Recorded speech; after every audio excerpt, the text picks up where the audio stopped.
ഈ ഒരാഴ്ച മുന്നേ ഇത് പിന്നെയും എന്താ പറയുക ചർച്ചയിലേക്ക് വന്നതിൻ്റെ തലേ ദിവസം ഈ ചങ്ങാതി ഇതേപോലെ ഒരു അശ്ലീല മെസ്സേജ് എനിക്കും അയച്ചിരുന്നു എന്ന് എന്നോട് പറഞ്ഞിട്ടുണ്ട്. 50 വയസ്സ് കഴിഞ്ഞ സിനിമാ മേഖലയിലുള്ള ഒരു സ്ത്രീ. അപ്പം അദ്ദേഹത്തിന് എന്തെങ്കിലും വ്യത്യാസം വരുമെന്ന് ഞാൻ വിചാരിക്കുന്നില്ല. കോൺഗ്രസിന്റെ തലമുതിർന്ന നേതാക്കൾ എല്ലാവരും അവർക്കുള്ള ഉറച്ച ബോധ്യത്തിന്റെ ബലത്തിൽ രാഹുൽ മാങ്കൂട്ടം എന്ന് പറഞ്ഞ ചങ്ങാതിയെ കോൺഗ്രസിൽ നിന്ന് സസ്പെൻഡ് ചെയ്യുകയും യൂത്ത് കോൺഗ്രസ് പ്രസിഡന്റ് സ്ഥാനത്ത് നിന്ന് മാറ്റുകയും പാർലമെന്ററി പാർട്ടിയിൽ നിന്ന് ഒഴിവാക്കുകയും എല്ലാം ചെയ്തതിന് ശേഷവും ഇത് AI ആണ് എന്ന് പറഞ്ഞ ആളാണ് അടൂർ പ്രകാശ്. അതായത് സാങ്കേതികമായിട്ട് അദ്ദേഹം ഇപ്പോഴും കോൺഗ്രസിന്റെ MLA ആണ്, പാലക്കാടിന്റെ MLA ആണ്, കേരള നിയമസഭയിലെ അംഗമാണ്. സ്ത്രീകളുടെയും കുഞ്ഞുങ്ങളുടെയും ഗർഭസ്ഥ ശിശുക്കളുടെയും സുരക്ഷ ഉറപ്പുവരുത്തുന്ന രീതിയിൽ നിലവിലുള്ള നിയമങ്ങൾ പോലും മാറ്റി എഴുതാൻ ഉത്തരവാദപ്പെട്ട കേരള നിയമസഭയിലെ ഒരു അംഗമാണ് രാഹുൽ മാങ്കൂട്ടത്തിൽ. അദ്ദേഹം ജയിച്ചു വന്ന് കോൺഗ്രസിന്റെ ടിക്കറ്റിലാണ്. ഇന്നേ വരെ രാജിവെക്കണം എന്നുള്ളൊരു ആവശ്യം കോൺഗ്രസ് ഇയാളോട് ഉന്നയിച്ചിട്ടില്ല. കോൺഗ്രസ് ഇതിൽ പറയുന്ന കാര്യങ്ങൾക്ക് അതിവിചിത്രമാണ്. ഇന്ന് നിങ്ങൾ എല്ലാ ചാനലുകളും റിപ്പോർട്ട് ചെയ്തു ഇയാൾക്ക് ഹൈക്കോടതി നോട്ട് ടു അറസ്റ്റ് 1ാമത്തെ കേസിൽ അലൗ ചെയ്ത സമയത്ത് അത്യാഹ്ലാദം പ്രകടിപ്പിക്കരുത് എന്ന് KPCC നിർദ്ദേശം നൽകി എന്നുള്ളത്. അപ്പൊ ആഹ്ലാദമാവാം, പാർട്ടിയിൽ നിന്ന് പുറത്താക്കി കഴിഞ്ഞ ഒരാളല്ലേ, എന്തിനാണ് ആഹ്ലാദ പ്രകടനം നടത്തരുത് എന്ന് പറയേണ്ട ആവശ്യമില്ലല്ലോ. പാർട്ടിയിൽ നിന്ന് പുറത്താക്കി കഴിഞ്ഞാലേ 2ാമത്തെ വിധി വന്നപ്പോ ദുഃഖാചരണം നടത്തണം എന്ന് പറഞ്ഞിട്ടുണ്ടാവണം. പ്രേംകുമാർ, കോൺഗ്രസിന്റെ പ്രാഥമിക അംഗത്വത്തിൽ നിന്ന് പുറത്താക്കി എന്നത് യാഥാർത്ഥ്യമാണ്. രാഹുൽ മാങ്കൂട്ടത്തിൽ നിലവിൽ അറസ്റ്റ് ഭയക്കേണ്ടുന്ന സാഹചര്യമില്ല എന്നു തന്നെ പറയാം. ഒരു പുറത്തേക്ക് വരവ് പ്രതീക്ഷിക്കുന്നുണ്ടോ? ഈ ഒളിവ് ജീവിതം തുടരാനുള്ള സാധ്യതയാണോ കാണുന്നത്? ഒന്നാമത് രാഹുൽ മാങ്കൂട്ടത്തിൽ എന്ന മനുഷ്യരൂപി ഈ കഴിഞ്ഞ കാലം അത്രയും ഒളിവ് ജീവിതത്തിലായിരുന്നു. എന്താണെന്ന് വെച്ചാൽ ഈ കേരള സംസ്ഥാനത്തുള്ള മുഴുവൻ ആളുകളുടെ മുന്നിലും മാധുവിനെ എന്നെയും പോലെയുള്ള സുഹൃത്തുക്കളുടെ മുന്നിലും കോൺഗ്രസിൻ്റെ 100 കണക്കിന് പ്രവർത്തകരുടെയും നേതാക്കളുടെയും മുന്നിൽ അയാൾ ഒളിച്ച് താമസിക്കുകയായിരുന്നു. അയാളുടെ തനി സ്വഭാവം എന്താണെന്നുള്ളത് ഒരു സെക്ഷൽ കാനിബോളിൻ്റെ, ഒരു സെക്ഷൽ പ്രിഡേറ്ററുടെ, ഒരു സൈക്കോപാത്തിൻ്റെ തനി സ്വഭാവം ഒളിച്ചു വെച്ചുകൊണ്ട് മുഴുവൻ മനുഷ്യരുടെയും മുന്നിൽ അയാൾ ഒളിവ് ജീവിതം തന്നെയായിരുന്നു നയിക്കുന്നത്. അതുകൊണ്ട് തന്നെ ഇപ്പോൾ രാഹുൽ മാങ്കൂട്ടം എന്ന് പറഞ്ഞ ചങ്ങാതിയെ സംബന്ധിച്ചിടത്തോളം എന്തെങ്കിലും വ്യത്യാസം ഉണ്ടായിട്ടുണ്ടാവുമെന്ന് ഞാൻ വിചാരിക്കുന്നില്ല. അയാൾ കേരളത്തിന് പകരം വേറെ ഏതെങ്കിലും കാട്ടിനുള്ളിലോ വേറെ ഏതെങ്കിലും റിസോർട്ടിലോ കർണാടകയിലോ എവിടെയോ താമസിക്കുന്നു എന്ന് മാത്രമേ ഉള്ളൂ. അവിടെ ഇരുന്ന് അയാൾ ഒരുപക്ഷെ ഈ പറഞ്ഞ കാര്യങ്ങളെല്ലാം തന്നെ ചെയ്തുകൊണ്ടിരിക്കുന്നുണ്ടാവും എന്നാണ് ഞാൻ വിചാരിക്കുന്നത്.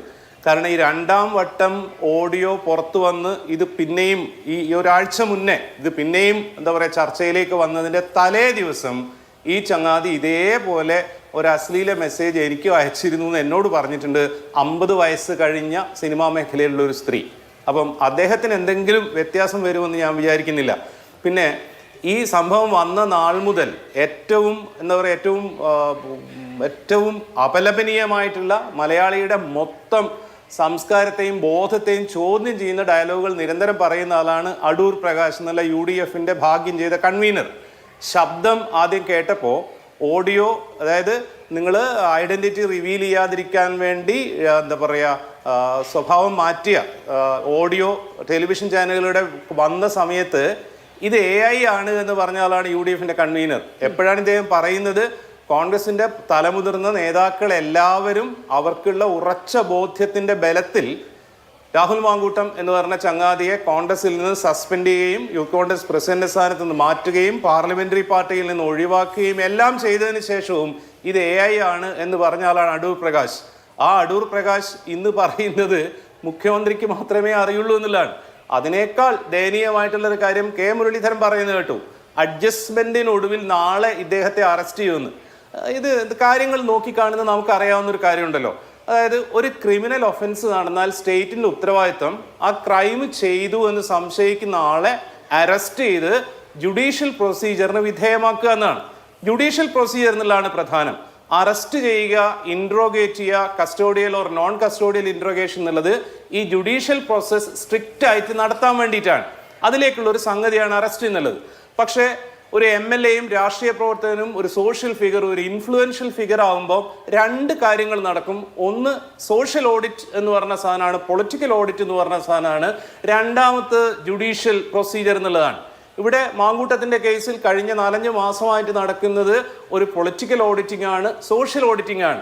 അതിനോട് ഈ ദിവസം വരെ, അതായത് ഇന്നലെ മുൻകൂർ ജാമ്യ അപേക്ഷ തള്ളുന്നത് വരെ, സെഷൻസ് കോടതിയുടെ തള്ളുന്നത് വരെ കോൺഗ്രസ് നേതൃത്വം പകുതി അപ്പുറവും പകുതി ഇപ്പുറവുമായിട്ട് മാങ്കൂട്ടത്തിന് വേണ്ടുന്ന സപ്പോർട്ടുകൾ ചെയ്യുകയായിരുന്നു. ഈ അതിജീവിത മുഖ്യമന്ത്രിയുടെ ചേംബറിൽ ചെന്ന് അദ്ദേഹത്തിനെ കണ്ട് പരാതി ബോധിപ്പിക്കുന്ന സമയത്ത് ഈ മനുഷ്യൻ കോൺഗ്രസിൽ നിന്ന് സസ്പെൻഡ് ചെയ്യപ്പെട്ടു എന്ന് പറഞ്ഞ ഈ മനുഷ്യൻ പാലക്കാട് കണ്ണാടിയിൽ കോൺഗ്രസിന്റെ തന്നെ ഇലക്ഷൻ പ്രചാരണത്തിൽ പങ്കെടുക്കുകയായിരുന്നു. അവിടെ നിന്നാണ് ഇയാൾ മുങ്ങുന്നത്. ഇനി ഇവർ പറയുന്ന ഈ ന്യായം, അതായത് ഈ അറസ്റ്റ് ഡിലേ ചെയ്യിക്കുന്നത് ഇലക്ഷനിൽ CPM-നും LDF-നും ഗുണമുണ്ടാക്കാനാണ് എന്നാണെങ്കിൽ ഇവർ ഒരു കാര്യം ചെയ്താൽ മതിയല്ലോ, ഈ മനുഷ്യൻ എവിടെയാണ് ഉള്ളത് എന്ന് പോലീസിനെ അറിയിക്കുക.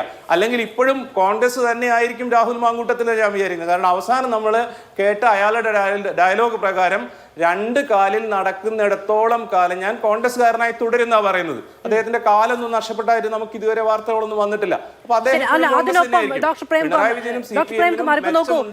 കോൺഗ്രസിന്റെ 22 എന്ന എണ്ണത്തിൽ ഒന്ന് ഇപ്പോഴും പാലക്കാടാണ്. രാഹുൽ മാങ്കൂട്ടത്തിൽ രാജിവെക്കണം എന്നൊരാവശ്യം കോൺഗ്രസ് മുന്നോട്ട് വെച്ചിട്ടില്ല. വ്യക്തിപരമായ തീരുമാനമാണ്, അദ്ദേഹമാണ് തീരുമാനിക്കേണ്ടത് എന്നുള്ളതൊക്കെ സാങ്കേതികമായി പറയുന്നുണ്ടെങ്കിലും പാർട്ടിക്ക് ആവശ്യപ്പെടാം. തീരുമാനമെടുക്കുന്നതേ രാഹുൽ മാങ്കൂട്ടത്തിലാകുന്നുള്ളൂ. കോൺഗ്രസിന് പക്ഷേ രാജിവെക്കണം എന്ന് ആവശ്യപ്പെടാം. അങ്ങനെ ചെയ്തിട്ടില്ല. അപ്പോ സ്വന്തം ചിഹ്നത്തിൽ മത്സരിച്ച MLA എവിടെയാണെന്ന് ആ പാർട്ടിക്ക് അറിയില്ല. അതറിയാനുള്ള യോഗം പാലക്കാട്ടുകാർക്കില്ല. പക്ഷെ ആഭ്യന്തരമന്ത്രിക്ക് മാത്രമേ അത് അറിയുകയുള്ളൂ. സാങ്കേതികമായിട്ട് അദ്ദേഹം ഇപ്പോഴും കോൺഗ്രസിന്റെ MLA ആണ്, പാലക്കാടിന്റെ MLA ആണ്, കേരള നിയമസഭയിലെ അംഗമാണ്. സ്ത്രീകളുടെയും കുഞ്ഞുങ്ങളുടെയും ഗർഭസ്ഥ ശിശുക്കളുടെയും സുരക്ഷ ഉറപ്പുവരുത്തുന്ന രീതിയിൽ നിലവിലുള്ള നിയമങ്ങൾ പോലും മാറ്റി എഴുതാൻ ഉത്തരവാദപ്പെട്ട കേരള നിയമസഭയിലെ ഒരു അംഗമാണ് രാഹുൽ മാങ്കൂട്ടത്തിൽ. അദ്ദേഹം ജയിച്ചു വന്ന് കോൺഗ്രസിന്റെ ടിക്കറ്റിലാണ്. ഇന്നേ വരെ രാജിവെക്കണം എന്നുള്ളൊരു ആവശ്യം കോൺഗ്രസ് ഇയാളോട് ഉന്നയിച്ചിട്ടില്ല. ഇനി അത് ചെയ്യാൻ പറ്റുമെന്ന് എനിക്കറിയില്ല. കാരണം പാർട്ടിയിൽ നിന്ന് ഒരാളെ പുറത്താക്കി കഴിഞ്ഞ ഒരാളോട് എങ്ങനെയാണ് രാജിവെക്കണം എന്ന് കോൺഗ്രസ് പറയുന്ന കാര്യങ്ങൾക്ക് അതിവിചിത്രമാണ്.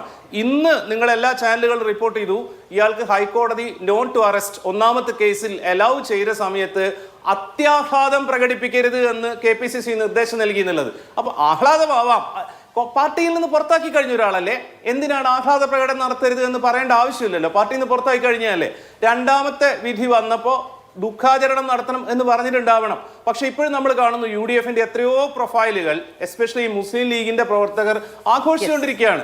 റിനിയുടെ വീട്ടിൽ പോയിട്ട് അവരെ കൊല്ലുമെന്ന് ഭീഷണിപ്പെടുത്താണ്. അവർ പോലീസിനെ സമീപിച്ചിട്ടുണ്ട്.